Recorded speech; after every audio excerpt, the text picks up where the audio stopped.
Hello Trenchers!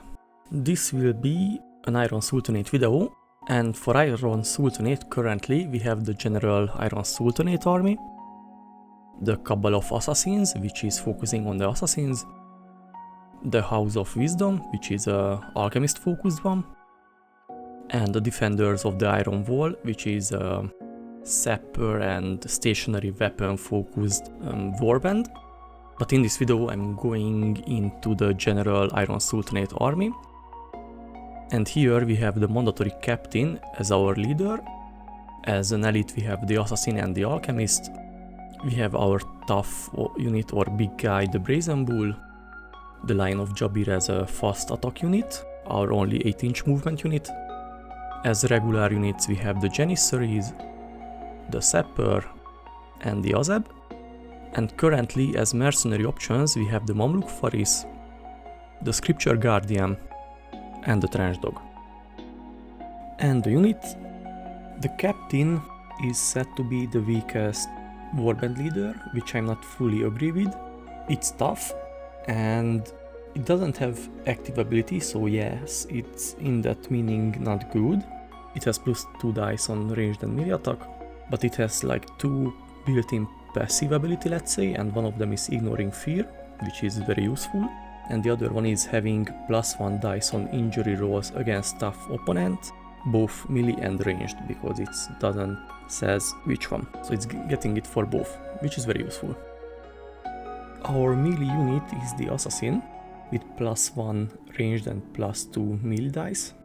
It has the time slip ability, which gives you a +6-inch move right after there is a missed melee or ranged attack against it, and as it says, you can move out of melee with it and they don't have a free attack against you, but you cannot go into melee with it. The temporal assassin lets you to charge maximum 2 units, like stabbing with one weapon on each, and you can decide next to which enemy unit you want to appear after the last attack, let's say. This is very situational in my opinion, but can be very useful to take out 2 units in the same turn. And as a bonus, the assassin is infiltrator, so potentially it can do first turn charges as well, but of course you need to be careful. It's a very good melee unit. For me it was useless so far, but it's my problem. So yeah, it's very good. Our next unit is the alchemist, our ranged unit, with +2 ranged and +1 melee dice.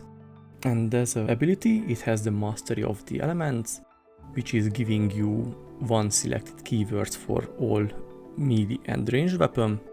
And this means at the beginning of the battle, if you know what equipment the enemy has, you can decide which one is the more useful for you, and with that you can get constantly +1 blood marker on the target. But if somehow the battle situation changes, as a risky action with +1 dice you can change this element. Our tough unit is the brazen bull with +0 ranged and +2 melee dice. As keywords and abilities it has tough, so this is our tough unit as I said. It has strong, so it ignores the heavy keyword on any weapon. It has artificial body, which gives it a passive -1 dice on injury rolls against it, which is very good as it makes it harder to kill.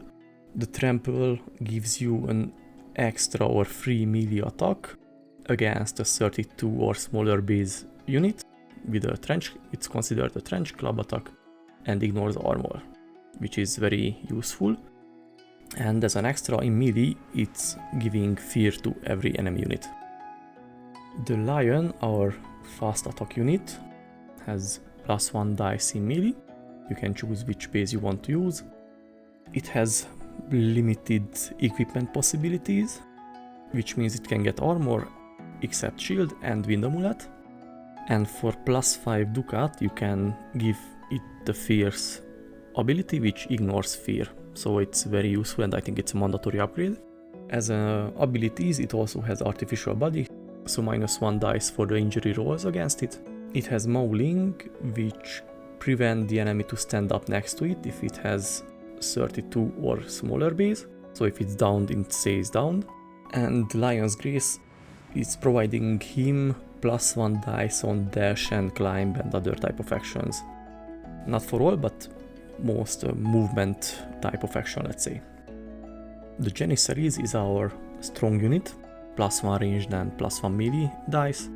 It has strong, so it can use heavy weapons without any problem. And it has a counter charge ability, which is very situational. I didn't really see it used that often, but it can be useful in some time, which is if the first action you do is a charge, it gives you +1 dice on melee attacks, on all melee attack. We have the Sapper, and the Sapper is tinkering unit, let's say. It has +1 ranged dice, and as an action it can mine a terrain piece, maximum 8-inch size. This is kind of good to give extra blood markers on target, but for me it was not that useful so far. It can also demine a terrain which is mined, so technically it can be only good against Iron Sultanate, because right now the Sapper is the only unit that can place mines. It has forward positions, which is a limited infiltrator ability. It only lets you to deploy close to your deployment zone. And it has the Fortify ability, which is for risky action, gives you +1 dice, but technically it means like you dig yourself in and you are in cover until you move. And our chef unit, the Azeb, with 0 range and -1 melee dice, for +5 ducat, which in my opinion is kind of mandatory, especially in campaign. It gives the skirmisher ability for the Azeb, which is giving you a 3D 3-inch movement if the Azeb is charged. So not anytime, but only if it's charged. So it can be very good to potentially avoid being in melee, because you are very bad in that. And as mercenaries, we have the Mamluk Faris, which is +1 dice in ranged and melee combat. It has a built-in -2 armor, and Jezil, alchemical ammo, helmet, reinforced armor, that's a -2. But it can choose a free weapon loadout at the beginning of each battle, and one of them is a polearm plus trench shield, which is technically makes it -3 armor.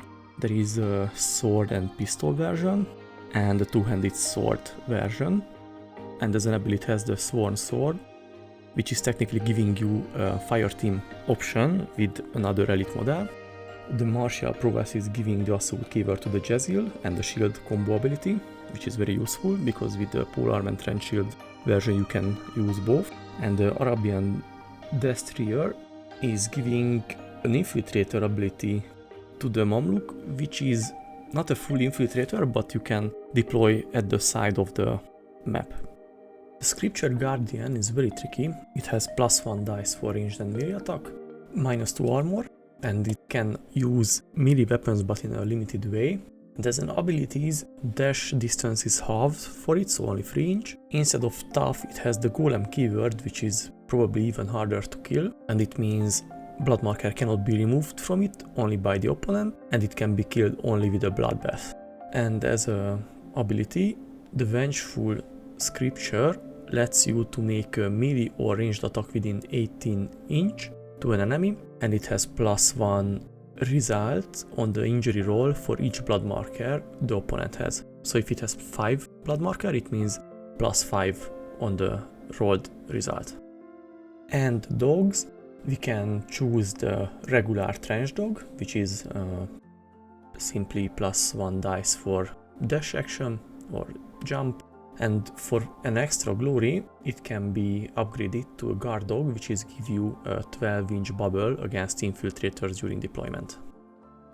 Now let's go for the units, and let's start with the captain. And for a unit, let's consider the campaign, which is a long-term game, let's say. So technically all units have mandatory equipment like armor and other shields, just to increase the survivability of them. And for the captain, as a starter, in my opinion, of course, as I said, armors. And the halberd gun is quite good starting weapon because it's a both melee and ranged weapon. It can get alchemical ammo, and the captain has +2 ranged and melee statistics. So it's a very good starting equipment for it, or starting weapon. Now the captain can be either more melee or ranged focused. And if you want to make it ranged focused, I think the best weapon for him is the sniper rifle. If he has strong keyword, he can get Siege Jezil or machine gun.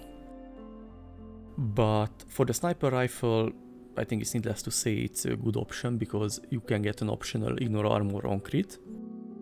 And for melee, I think it's worth to give him 2 sword because it's 2 attack and it's good for the +2 melee modifier. If you really have extra glory later the campaign, you can change it to 2 kg, for example. If you want to make it more melee focused, I would say the same melee weapons, so 2 sword or 2 kg. But as ranged weapon for him, probably a Jezil with Artem ammo, just in case if you want to shoot. And a grenade if you decide to dash and still want to throw a grenade on someone within range. The grenade is a good option in that case, but otherwise there is no options to do anything else in short range or ranged attack. And since it has +2 modifier in melee attack, the best thing you can do is to give him 2 melee weapon because 2 attack is better than 1 with a 2-handed weapon. The Alchemist is more ranged than melee focused, +2 versus +1 modifier. So you want to make it as a ranged unit, for sure. So giving him or her 1 melee weapon is fine, so probably a sword or trench club, but I think the +1 Ducat is worse for the sword for the potential crit. You can give it the Alchemist armor or either the reinforced armor. Yeah, actually Alchemist armor can be on any of the elites, it depends on which one you prefer. Medkit is also good on it because you potentially want to remove blood markers if you can. As one version for the ranged weapon sniper rifle for sure, so the second one I think is the best on the Alchemist, and you have the potential crit. Optionally you can give the incendiary grenade somewhere, but I never used it yet, so I'm not sure how good is it as a ranged attack instead of a normal weapon. I see people mentioning the machine gun for her, but to be honest I think it's a really bad option without the strong keyword because you either move or shoot, not both. And it means potentially you give a few activation of counteracting for the opponent. So your Alchemist can potentially get killed before shooting with the machine gun. Another option is the Masterwork Jezil. If you have the glory for it, I think it's also a good option for ranged attack. But otherwise I think these are the best possible weapons for it. As for the Assassin, it's melee focused for sure, with +2 and +1 ranged. So you definitely want to make it a melee unit. For ranged attack you can give it a pistol, but I think the grenade is better for the mandatory dash attempt each turn. The medkit is also can be useful here. Otherwise I think the first good option is a 2 sword with the 2 possible crit chance or opportunity, and just an armor as a start, or you can give the gas mask and combat helmet as a start as well. It's up to the starting warband and how you want to distribute your ducats. But this can be also a first upgrade, let's say. Or the other upgrade possibility is changing the 2 sword to the 2 assassin dagger, which is mandatory because it's giving you +1 on the injury roll, which is very good, and also a free attempt of moving out of combat if you made any wound. Another good option for the assassin is the Cloak of Alamut, which enhances the possibility of missing the attack, which could trigger the time slip ability more frequently. Now the Azeb on the other hand is your chef unit, you just want to spam them, so you don't necessarily want to spend too much money on them. 2 very basic loadout is the Jezil and Flamethrower one. The Jezil one with Artem ammo, so you increase the probability of hitting with it. Also, I believe the Skirmisher is a very mandatory extra on them, so you can avoid the melee as long as possible with them with the optional reaction movement. Otherwise, the Flamethrower is good on them because it's automatic hit, so you don't need to throw any dice. And the Flamethrower is one of your only ignore armor weapon. There is a few other, but not much. So the Flamethrower is a very good defensive weapon for them. Another fun build for them is the Shotgun with Trench Shield. This can be very funny one, but not necessarily a good one. Other like very mandatory build for them is one with True Flag, so you have the extra dice on morale test, or the other option is the musical instrument. and supporting the dash of your other units. The Janissaries are your like semi-elite, let's say, so you want them to survive. So because of that, giving them armor is very recommended. Weapon-wise, I think I tend to agree with, let's say, Reddit and Discord guys that the Siege Jezil is one of the best for them with Artem ammo, so you can keep shooting from very far. Other option, because of the strong keyword, is the machine gun. So for them it can be an auto buy from the start. It's a very good option. And another possible loadout option for them is polearm and trench shield with grenade. And if you really want to give some fun on it, is the shotgun, but it's really not optimal on it. So the dashing and possible melee option good for the polearm and trench shield, because if they charge you, because of the polearm they get less dice. If you charge as a first action, you get an extra dice due to the Janissary ability. So that can be also a good option, but I not really see melee Janissaries, but can be not a bad idea if you try, but it really depends on which type of enemies you play against in the campaign. For the Sapper, I think also the armor is mandatory, because it's not a cheap unit, especially if you give them the equipment. And because it has Alia Bozan, I think it's mandatory to give it to him, because of the infiltration ability. It's going to be somewhere in the front probably, so it's going to be close to the enemy anyway.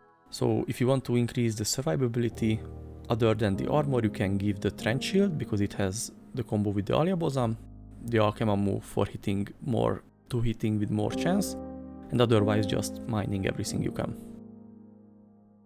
Lion of Jabir, I think the very basic items on him is the Wind Amulet and the standard armor, and this can be later upgraded to reinforced armor. So with the auto -1 dice on injury, it can increase the survivability very much. The Wind Amulet helps to get into melee very quickly, and the Fierce upgrade can help you to ignore the fear condition if there is any on the enemy unit. So I think this is a very good combination. Also Wind Amulet can be used on Assassin to get into melee as soon as possible. But yeah, otherwise I believe this is the only two, let's say, build option for Lion of Jabir. And last, the Brazen Bull. It's very similar to the Lion, as you have the inbuilt -1 against the injury roll. So you can either give him one ranged weapon as a start, for example the Bombard, the melee weapon and armors. As a second option you can add the second ranged weapon, the Flame Cannon, because I didn't find anything that prohibits it, so technically you can have the two ranged weapon and then the melee weapon as a backup in melee. If I'm wrong, just let me know in the comments please. As an additional option that I see, which can be very funny, if you give him a trench shield, so it means one hand is always occupied, so you give him either the Murad Bombard or the Flame Cannon as a range weapon, and then Titan Zulfikar for melee. This can be more survivable. I mean, this can give more survivability chance for the bull, but less ranged opportunity. So it's you need to decide which one is the best for you, but I think these are the 4 possible loadouts for the unit. Of course, there are other weapons like the Sultanate Grand Cannon that you can give to the bull, but it's 10 glory, so it's very difficult to acquire it during the campaign. And not just the glory, but you need the trader for it, so probably very late game. As I mentioned, the Masterwork Jezil can be a good option also for glory spending. The RPG, however, in my opinion, is very situational if it's worth it, because it's 2 glory, not cheap, and it's consumable equipment, so if you shoot it and miss with it, you lost it forever. So if you, for some reason, decide to buy an RPG, the best use for it is probably with either the Alchemist or the Captain. For Mercenaries, I didn't mention, but the Mamluk Faris has built-in weapons, so you cannot modify it, and since every mission you can decide which weapons it has as an extra, you can just simply decide it before the mission based on who you play against. The dogs doesn't have any options, so they just go there and bite and bark. For the Scripture Guardian, the only restriction is that you cannot give to it any weapon that has any restrictions, so like limit or unit specific restrictions. So probably, I don't know, so probably two-handed hammer or greatsword can be an option, or polearm, I don't know. It's honestly I not tried it yet, and I see the ability it has a way better option to fight than any melee weapon. So, and as for inner armor weapons, the Sultanate is I think the worst faction, because normally you have access to the flamethrower and flame cannon only. From Glory you can get the RPG and the Sultanate Grand Cannon, and on crit we have the incendiary grenade, which can only be used by the alchemist, and the sniper rifle. So it's a very, let's say, limited option, and it makes it very hard to kill well armored targets generally. As for promotions, in my opinion the best candidates are the Janissaries, secondary ones the Sapper. Optionally you can promote the line of Jabir and Brazen Bull, but they have limited access, let's say, so they can have only free skill. Normally you could have the Homunculi as well, but it's not available in the vanilla faction, only in the House of Wisdom, which is for me not clear why, because it's an alchemist related unit, so hopefully it change. And last option is the Azeb, but you really don't want the Azeb to be promoted unless you are crazy and want to have some craziness during the match and to have some little twisted backstory for the unit. I didn't mention all the smaller items like sniper scope or mountaineer's kit and so on. These are all situational and based on mission sequence, enemies and so on, so it's really up to you which one is worth to buy or use in the current situation for you. For units, of course, there are other possibilities for weapon loadouts and item usage as I mentioned, so it's also really flexible and there are other options that I mentioned, but personally I found these as the probably most optional. Maybe I'm wrong and there are way better builds in some case, but it is what it is. I also like to experiment myself, but if you have any well-rounded or more optimal loadout, let me know and let others know in the comments please, or if you have any other comment that I missed or used it not in the correct way, let me know. Thanks for checking this little brainstorming of mine. Thank you for watching and see you in the next video.